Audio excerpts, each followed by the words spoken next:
Welcome to Chapter 7, Traditional Leadership Approaches. While I'm talking through this PowerPoint, please be sure to have your lecture outline handy and to take notes just as you would if I were chatting with you in class. We begin by talking about the nature of leadership. What is it? Well, it's both a process and a property. And what we mean by that, with respect to process, it's the use of non-coercive influence to direct and coordinate the activities of group members to meet a goal. Basically, not forcing people to do something that you, they, maybe all of you have decided is important. It's also a property. We talk about leadership as a set of characteristics that a person or people might have, and they use that in order to influence other people successfully. That's the key word here, influence.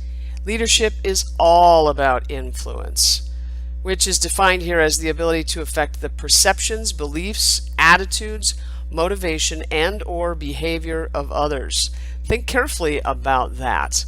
Look at everything that influence does.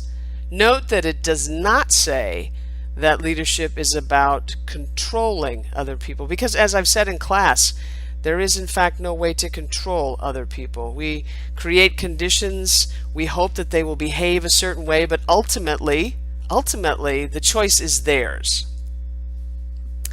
One of the things that you might do for your own interest is to go ahead and take the self-assessment that's on page 239 of our text to give you a sense of whether you're ready to lead. At this point, I'm going to talk about some early approaches to understanding leadership. We start by talking about the trait approach. Essentially, this was the big question. Are there stable and enduring characteristics, if you will, that differentiate effective leaders from non-leaders? And if yes, well, what the heck are they? Some of the possibilities that have been considered over time, and it should be noted that this research dates back to the beginning of the last century. Some of these potential character traits include emotional intelligence, drive, motivation, honesty and integrity. You can see the list. You can imagine if I were to say to you, describe a leader. What characteristics might that person have? These are the kinds of things that you might produce. But here's a really important question. Is it the fact that only leaders have these traits? Ponder that for a second. Is it, for example, impossible for a follower to be motivated, or for a follower to be honest, for a follower to have charisma?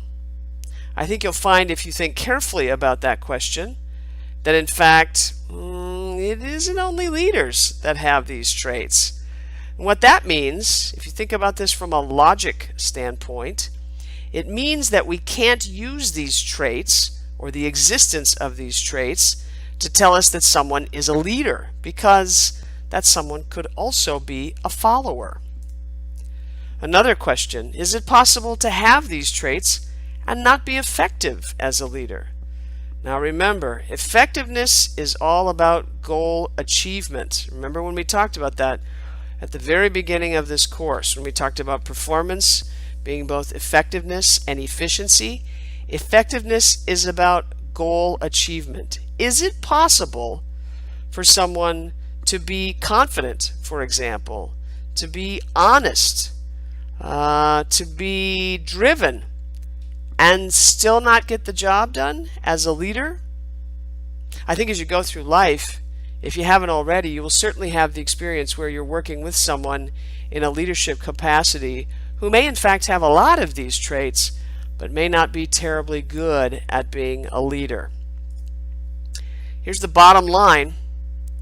You want to take a minute or so to jot this down, to get this on your lecture outline. What we learned from all kinds of research, and I mean hundreds of studies, is that in fact there aren't any traits that reliably differentiate leaders from followers or effective from ineffective leaders. If you were to draw Venn diagrams, there would be a whole lot of overlap between the traits that followers have and the traits that leaders have, and no way really to say, here are the 5 or 10 or 15 or whatever the number might be, traits that, these are the ones that differentiate leaders from followers, that only leaders have these traits, and even more importantly, only effective leaders have these traits. The reality is, what the research has revealed is that in fact a person can have any number of seemingly positive traits and still be a follower. And by the way, heads up for something we'll talk about in chapter 8, it's okay to be a follower. And a person can have all kinds of great traits and still not be effective as a leader. The goals of the group may still not get accomplished.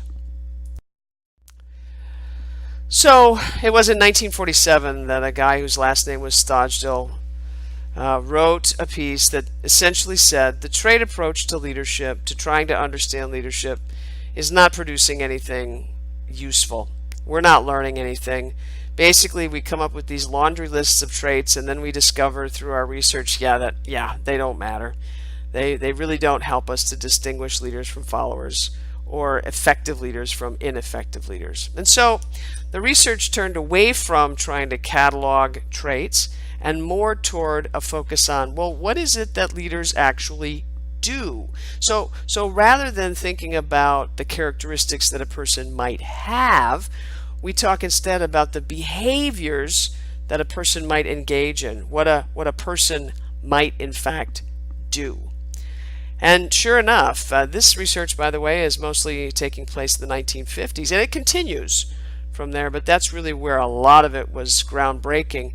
The answer is that, actually there are some behaviors that differentiate effective leaders from non-leaders, and they essentially fall into two categories. There are what we call task-related behaviors and relations-related behaviors. Okay? So what does that mean? Well, there were actually at 3 different institutions research being done on these questions before anybody had ever talked about task versus relations-oriented leadership. There were scholars doing research at, as I said, 3 different institutions, 2 of which are mentioned here. One was at the University of Michigan in Ann Arbor, Michigan. And they observed, or they noted, 2 fundamental categories of leader behavior. The first of which they called job-centered leader behavior. These folks, they said, or folks who really had this particular set of behaviors, tended to pay close attention to the work of what they called subordinates, basically their employees, to take the time to explain work procedures and to demonstrate a strong interest in performance, just performance. Then there were the bosses, the leaders, who engaged in what the Michigan folks called employee-centered leader behavior. And they were interested in trying to build effective work groups that also had high performance goals, but primarily, let's focus on getting these people to work well together. The second set of studies, again happening right around the same time as those happening in Michigan, was at the Ohio State.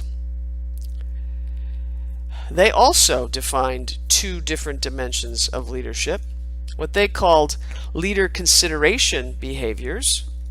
These were where a leader, a boss, would show concern for how people were feeling and respect for those people's ideas.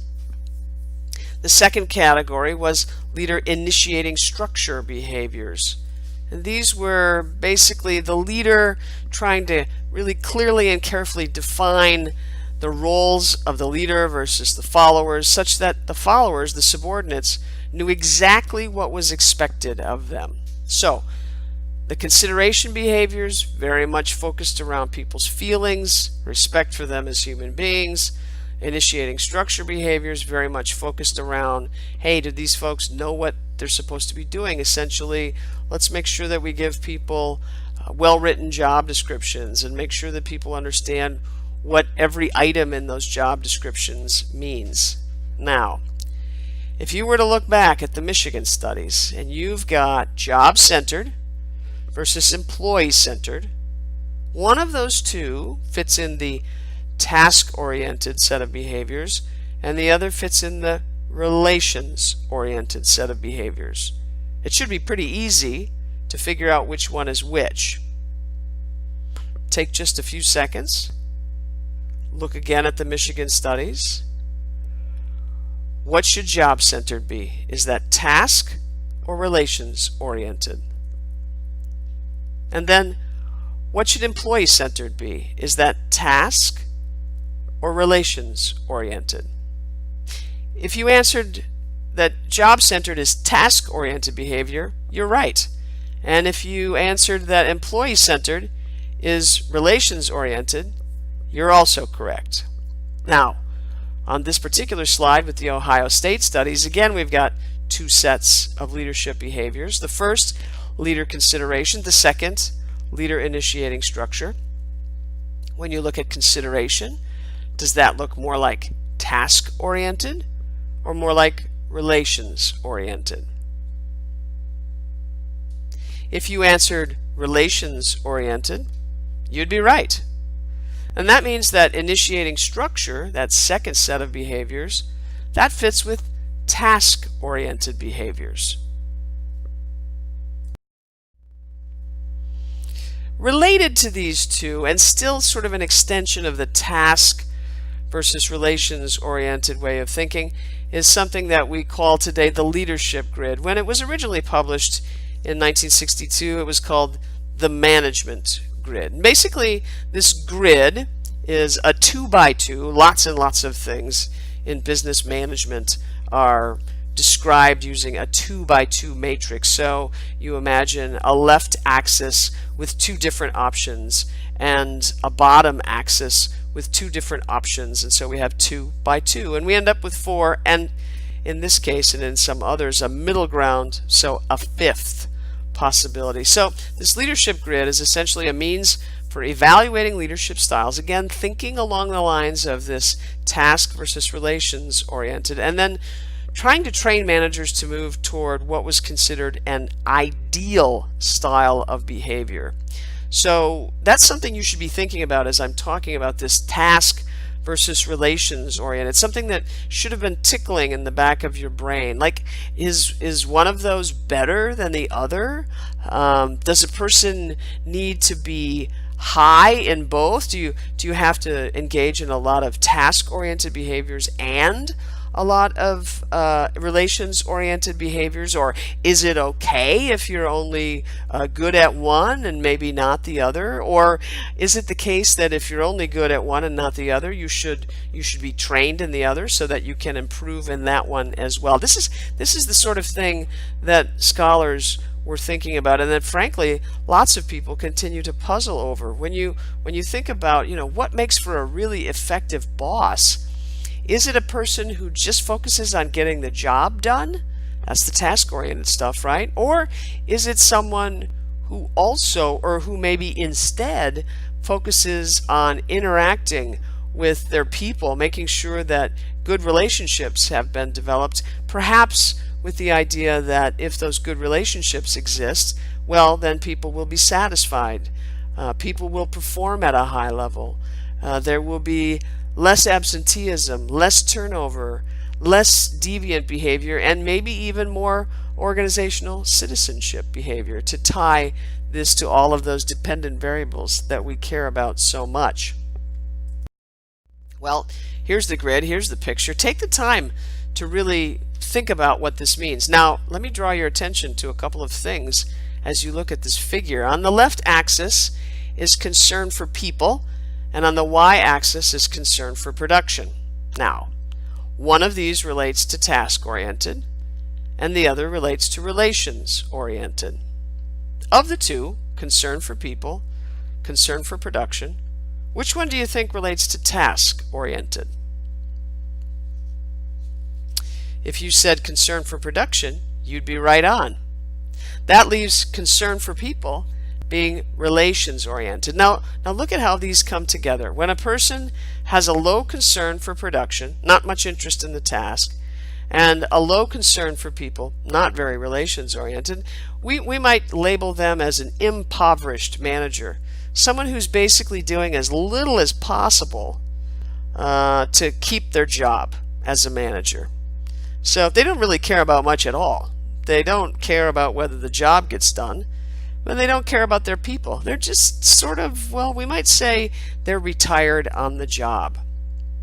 A person who's high on concern for production, so very focused on the job, and low with respect to concern for people, we might refer to that manager as someone who's focused on authority and compliance. So they're sort of obsessed about the job and making sure that the job gets done a certain way, but frankly, they're the kind of person who would say things like this: being a manager would be great if it weren't for the people, or it'd be so much easier if I didn't have to deal with people in order to get the job done. Because again, that's what they really care about, is the task. Going up to the upper left quadrant, here we have a high concern for people, so we really care about developing those relationships, but not so much about the task, not too interested in performance. And so here we might refer to that manager as a country club manager, somebody who really cares about, I want everybody to like me, I want everybody to get along, I want everybody to feel like we care about them, but not a whole lot of attention for whether the job is getting done. Now, I'm sure you can imagine where this might head, right? So you've got somebody who's always trying to be liked, and always trying to make sure there isn't any conflict, and not too interested in the job itself, the task itself, and odds are that's not going to be a high performing unit. With a leader like that, most people would say, why should I bother? And I'm sure you can imagine the kinds of consequences that might accrue to a division being led by that person. They are not going to be seen as the most productive, and so therefore they're not likely to get much in the way of praise or any other kind of recognition. The middle of the road stuff is exactly what it says, basically some concern for production, some concern for people. Not what we would call high, but decent. I mean, this is a person, this manager is doing a decent job. I mean, they're getting work out of folks, they're keeping people mostly happy, but this is not what I would call an exciting place to work or an exciting department to be a part of. This is, we do decent work, and yeah, my boss is decent, but decent and okay are going to be the words, not great and amazing.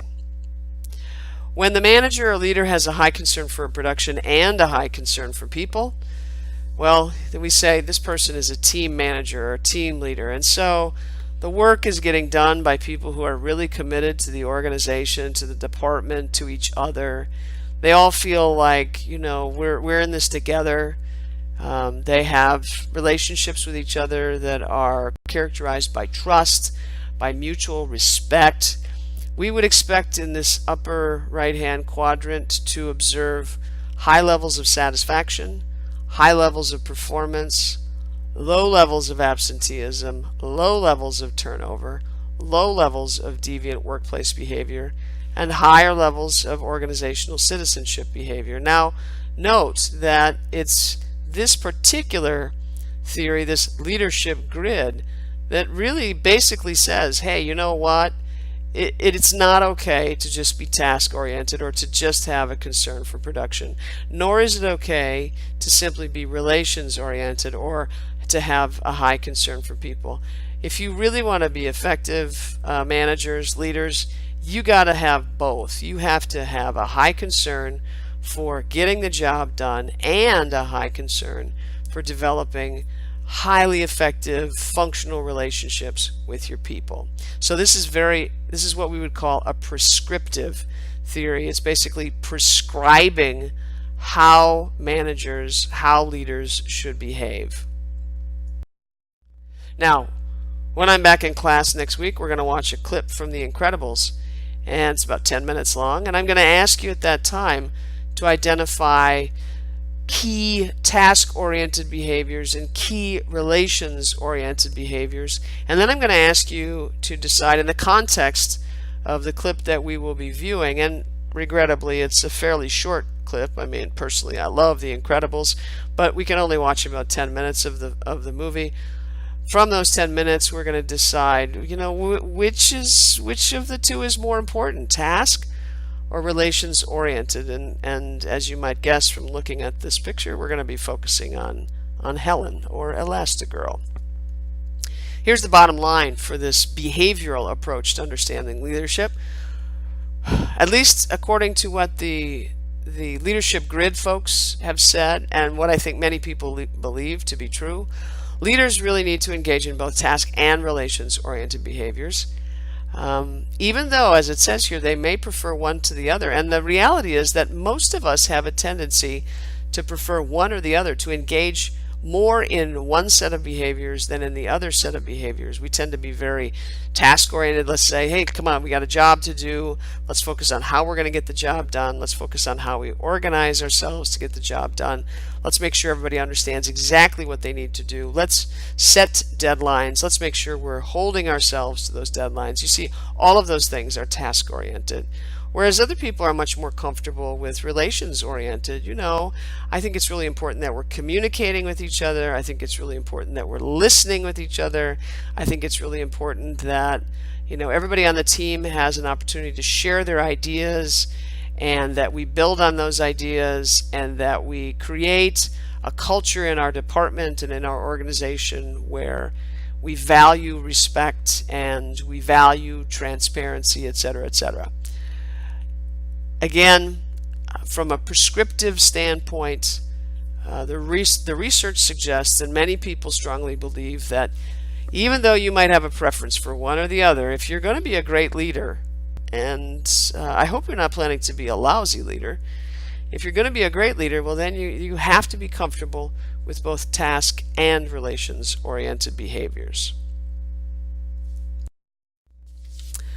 Moving on. So we talked about the trait approach, we talked about the behavioral approach, and now I'm going to talk a little bit about just a few situational approaches. Lost it. Second. Let's get her back. All right. Leaders can choose from 4 different kinds of behaviors. Each of these is appropriate in different kinds of situations. To get lots more detail on this, I'm going to direct you to the book. The text talks much more specifically about each of these behaviors. But let me just give you the quick rundown. First, we have directive. Basically, with directive leadership, we're telling people what to do. Notice the focus is on what. Okay, so that is task oriented. All right, so directive leader behaviors are essentially task-oriented behaviors. Supportive leader behaviors are behaviors that demonstrate to our followers that we care about them, that we respect them, that we're interested in what they have to say, etc. That sounds an awful lot like what? If you answered relations-oriented behaviors, you're right on. So directive is task-oriented, supportive is relations-oriented, so that's right out of the 50s, right? And now House introduces 2 additional kinds of behaviors. One is what he calls participative. Participative leader behaviors go beyond supportive in terms of interacting with followers and essentially solicit followers' ideas to enhance performance. So it's sort of a combination of directive and supportive, with the idea being that the boss isn't telling people what to do, but rather wants to find out from the followers how they want to engage with what needs to be done. What do they think needs to be done, and how do they think it needs to be done? That's what participative is. And then achievement-oriented occurs when a boss or a leader sets very challenging goals for people. These are going to be really difficult goals. Think about goal setting theory and how that might have influenced House's thinking, knowing that challenging goals tend to lead to higher performance. So those are the 4 different leader behaviors. It's going to be the participative approach. All right, just as I've gone through with the personal characteristics of subordinates or followers that might influence which of the leader behaviors will be most efficacious, one could do the same with environmental characteristics. One could talk about the task structure, the authority system. One could talk about the characteristics of the work group. Without diving into all of that, just trust that, in fact, yep, those are also characteristics of the situation that might influence which of the leader behaviors will, in fact, prove most effective. And keep in mind, that's what we're going for here. We're trying to figure out, of the options, which one's going to work best. As I said earlier, perhaps for a given individual or perhaps for a work group. All right. The last approach that I'll be talking about from this chapter is Vroom's decision tree approach. And essentially what this gets at is, as a leader, you're going to have to make a lot of decisions, and you have to be able to decide which approach is most likely to work best. And not all decision-making approaches are equal in terms of their effectiveness or their efficiency. Some are better than others, frankly. And so you've got to be able to figure out, well, which is best. Given certain situational characteristics, and remember we're talking about situational approaches, given specific situational characteristics, what's the right approach to making a particular decision? So Vroom concocted this rather expansive decision tree. You can see the figure in your text, and it is actually represented on 2 different pages. It's quite remarkable in its complexity. And if you're feeling like spending your time doing nothing important, well then by all means go ahead and work on trying to memorize those 2 pages of figures. It will drive you crazy, but I don't want to tell you how to live your life. Some considerations, what Vroom was thinking about. One, that when a decision is time driven, well then it needs to be made on a timely basis. In other words, if there's some time pressure out there, well, we'd better get that decision made as quickly as we can. There are also decisions, though, that are more development driven, where rather than us just wanting to hurry up and make a decision, or rather than feeling some external pressure to make a decision in what we might call a timely fashion, instead we'd rather focus on helping our followers, our subordinates, to develop their decision-making skills. So we've got these things to weigh. Do we need to be more concerned in this instance with getting this decision made quickly, or can we focus instead on helping our folks to develop skills that they're going to need to advance themselves? So there's a lot of detail that you might read about associated with this particular leadership approach, but I'm going to talk about 3 major decision styles. 1, there's the autocratic approach. An autocrat, auto, alone, one. Basically, here the manager decides all by him or herself.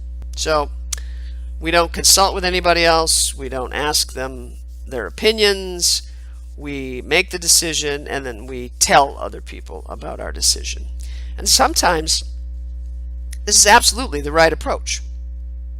A second possibility is to consult with people. And we can do this either individually, one at a time, or we could bring everybody together and consult, ask their opinion, solicit their ideas. Solicit means to ask. Solicit their ideas. But then in this particular style, again, the manager is going to be the one who makes the decision. So we get ideas from our followers, from the people who report to us, but you might imagine then that we go back to our office and we decide by ourselves.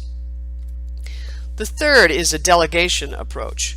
And here, if we delegate, we essentially say to our team, all right, listen, we got We have this decision to make, and I would like you all to make this decision. You don't need to involve me in this decision-making process. I'm not going to be present. I just want you to get together and you decide, and then you just tell me what the decision is. That's delegate. Or the manager could facilitate that discussion.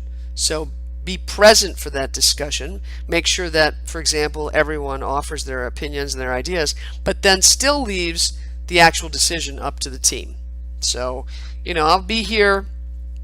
I'll be in the room. I'm going to help you have your conversation, but you're all going to vote and decide. All right? So, again, the recap, the manager just all by him or herself. They don't talk to anybody else. They just make a decision. Possibility 2, they consult. So they do talk with other folks, maybe one at a time or all together, and then the manager decides. Or the third option, which is the team is doing the decision making without the manager also offering input. So the manager may be present for the facilitation, but it's still just the team that decides. Or the manager's not there at all and the team decides. So the question is, when should you go with which style? Well, here are the factors, or some of the factors. There are many different factors, but here are some that a person might think of. First of all, how important is this decision? Now, I want you to think about this. If we have a really important decision, something where there will be significant consequences that accrue to individuals, maybe to our department, maybe to our organization, does the leader need to be involved in the decision? What do you think? If you answered yes, you're right. There's no way when you have a really important decision that you can, as a leader, simply delegate or facilitate a discussion and let the team decide without you, in fact, being the decider. You've got to be the decider as the manager. That said, you don't have to decide autocratically all by yourself without talking with other folks. You could, in fact, still consult. You could solicit, ask for input from others. But then, as I said, you make the final decision. This is generally considered the most appropriate when somebody's got to be held accountable. Somebody's going to be responsible. And, it's going to be the manager. So the manager's got to be the one who ultimately decides. Now, something insignificant, something that doesn't carry tremendous consequences for individuals, for the department, for the organization, well, it's a whole lot easier to delegate to the team, to let them just go ahead and decide. Imagine something as simple as, I don't know, what color should we paint the break room? The manager doesn't need to weigh in on that. Probably it's the followers who spend most of the time in the break room. Let them just decide. A second factor is importance of commitment, and by this I mean importance of commitment from the followers. So is it really important that the followers are on board with the decision, the ultimate decision that's made, or not? If the answer is no, if we don't really care if they're committed, if after we make the decision things are going to happen whether people are on board or buy in or not, well, then probably the manager can just go ahead and make the decision. On the other hand, if it is in fact really important that people buy in, that they agree with the decision, that they support the decision, well, then at minimum we probably want to consult or possibly delegate. So the more that other people need to be committed to an idea for it to actually get implemented, the more we want to involve them in the decision-making process, certainly at least with giving them a chance to share their input, but maybe even letting them simply decide. Another, leader expertise. If the leader is the only expert in the room on the topic, the leader is the one who should decide. If the leader has expertise and the team members have expertise, then probably consultation is the right way to go. If the leader has no expertise, and this is entirely possible, especially as one moves up in an organization, oftentimes one will be in a leadership position and not have worked in that department previously. And it's not necessary that a person will have worked in that department previously. They've been hired to lead, not to do the technical aspects of the job.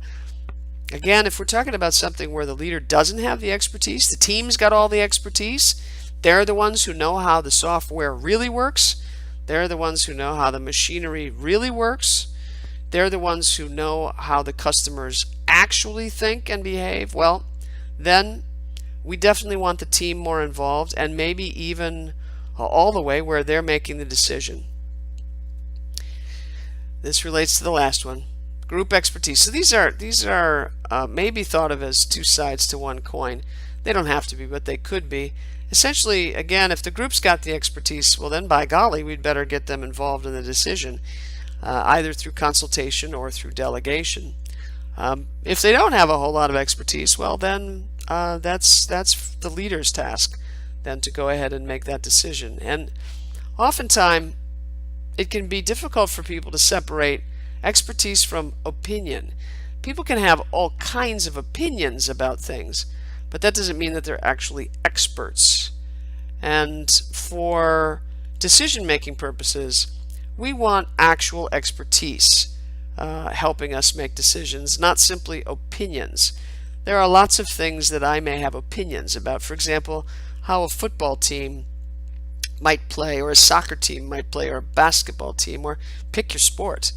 I, as a spectator, may have lots and lots and lots of opinions, but I haven't coached any of those sports, nor, frankly, have I played any of those sports at the collegiate or certainly the professional level, so I really don't have real expertise. I have opinions. It's important that we separate those two, and with decision making, go after the experts rather than people with opinions. Here's the bottom line for the situational approach. Whether leaders are effective is not simply a matter of their traits or their behaviors. Also important, critically important, are the followers, all of their characteristics, all of their behaviors, and the situation. For example, are we under time pressure? If we're under significant time pressure, well, then generally speaking, we'd say, let the boss make the decision autocratically. Because no matter how great a group gets along, one person can always make a decision faster than a group of people can make a decision. So we have to pay attention to the situation. We have to pay attention to the followers. Couple that with the leader's traits and behaviors, and that's what will enable us to come up with the best way of thinking about leadership effectiveness.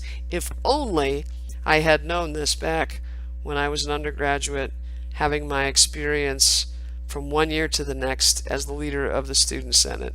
I might have been able to salvage what was happening in year 2 and helped turn that around so that everybody had a better, more satisfying, and more productive experience. Hopefully, as I said, you don't have to learn that lesson the hard way. Listening to this narrated PowerPoint and reading the book will help you to learn the lesson and go forward with your life. And that's the end of this chapter.